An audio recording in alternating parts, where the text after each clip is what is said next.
Salam sehat, salam jumpa kembali dalam program Roti Hidup.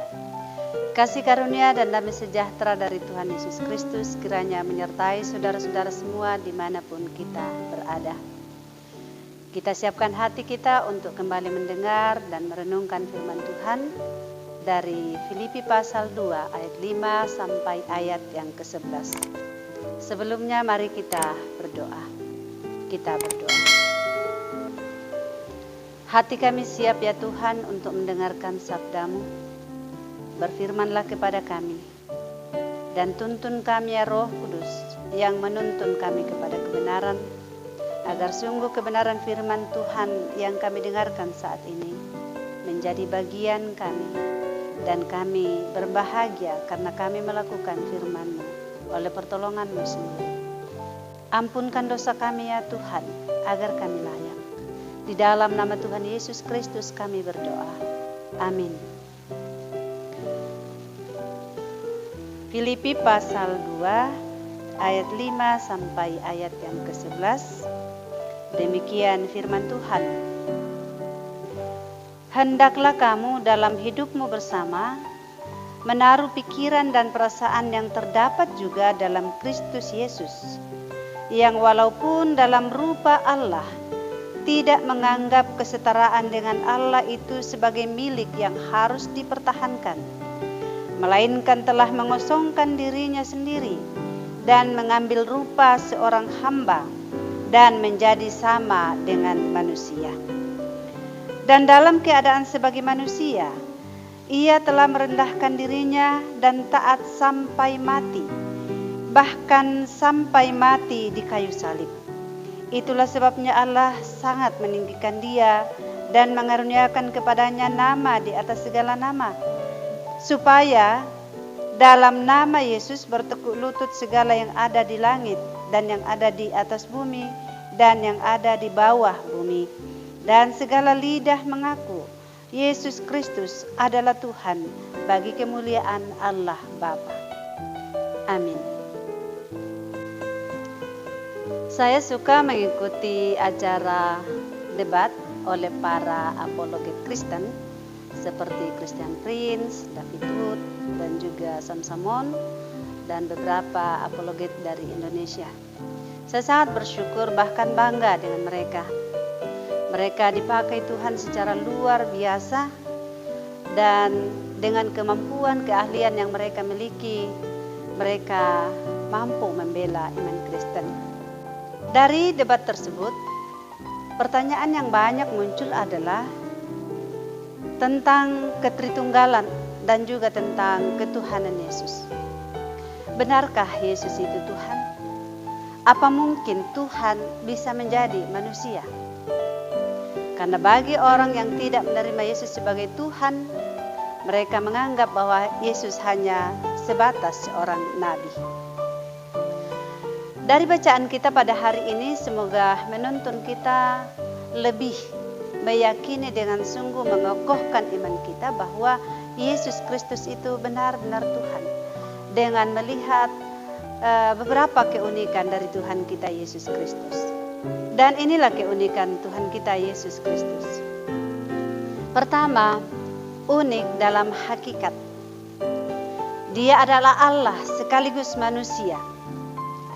Dalam Yohanes 10 ayat 30, ia berkata, aku dan Bapa adalah satu. Unik dalam nubuatan, itu yang kedua. Tak ada kehidupan pemimpin satu pun di dunia ini yang dinubuatkan dengan begitu jelas dan akurat. Yang ketiga adalah unik dalam misi. Hanya Yesus yang datang untuk menyelamatkan manusia dari dosa. Dalam Matius 1 ayat 21. Juga yang berikutnya adalah yang keempat, unik dalam kelahiran. Hanya Yesus yang dilahirkan oleh seorang perawan. Yang kelima, unik dalam kemampuan. Hanya Yesus yang memiliki kuasa mengampuni dosa. Markus 2 ayat 10. Yang keenam, unik dalam keberadaan. Yesus telah ada sebelum permulaan zaman. Yohanes 1 ayat 1 dan 2. Dan berikutnya adalah yang ketujuh, unik dalam kedudukan.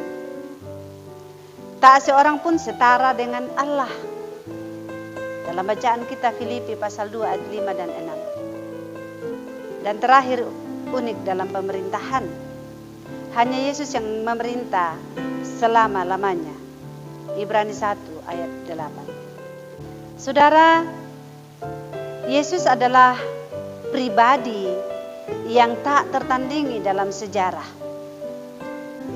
Dia berseru kepada kita semua untuk mempercayakan kehidupan kita kepadanya. Yesus Kristus adalah Tuhan. Tuhan dan Juru Selamat dunia. Bacaan kita berkata Allah sangat meninggikan dia dan mengaruniakan kepadanya nama di atas segala nama, supaya dalam nama Yesus bertekuk lutut segala yang ada di sorga dan yang ada di atas bumi dan yang ada di bawah bumi, serta semua lidah mengaku Yesus Kristus itulah Tuhan, bagi kemuliaan Allah Bapa. Sama seperti pujian yang hendak kita dengar setelah renungan ini. Pujian yang berbahasa Arab yang memuji dan mengaku Yesus sebagai Tuhan. Hanya Yesus yang berhak mendapatkan pujian dan kepercayaan dari kita semua. Karena dia adalah Tuhan, pemilik sorga dan pemilik dunia ini. Tuhan dipermuliakan. Amin. Mari kita berdoa. Segala kemuliaan bagi Tuhan kami Yesus Kristus, pemilik sorga dan pemilik dunia ini. Kepadamu kami percaya dan mempercayakan seluruh kehidupan kami. Engkaulah Tuhan dan Juru Selamat kami. Masih banyak orang yang belum mengenal dan percaya kepada Tuhan Yesus Kristus dan kami berdoa untuk mereka. Ya Roh Kudus, Engkau sendiri yang akan menuntun mereka pada kebenaran. Bahkan menjadikan pelayanan kami pada hari ini pun Tuhan menjadi berkat kepada mereka. Di mana mereka boleh mendengarkan sabda-Mu, menerima dan percaya kepada Tuhan Yesus Kristus sebagai satu-satunya Tuhan dan Juru Selamat.